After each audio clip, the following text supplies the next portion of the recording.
மத்தேயு 15:25.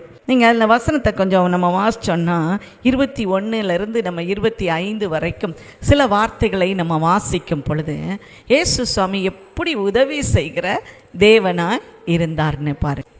கானானிய ஸ்திரீ ஒருத்தி அவளிடத்தில் வந்து, தாவீதின் குமாரனே எனக்கு இரங்கும், என் மகள் பிசாசினால் கொடிய வேதனைப்படுகிறாள் என்று சொல்லி கூப்பிட்டாள். நம்ம கூட எல்லாவற்றிலும் ஒரு சின்ன ஜெபம், ஆண்டவரே எனக்கு உதவி செய்யுங்க, எனக்கு உதவி செய்யுங்க, தாவீதின் குமாரனை எனக்கு உதவி செய்யுங்க. ஒரு சின்ன ஜெபம், எனக்கு உதவி செய்யுங்க. அதைத்தான் அவன் வந்து கேட்டா. அவளுக்கு ஒரு உத்தரவும் சொல்லலை, இல்லை நான் அவளுக்காக வரல, இப்படியெல்லாம் சொன்னாலும் அவள் மீறி வந்து ஆண்டவரிடத்தில் கேட்கிறா, எனக்கு உதவி செய்யும்.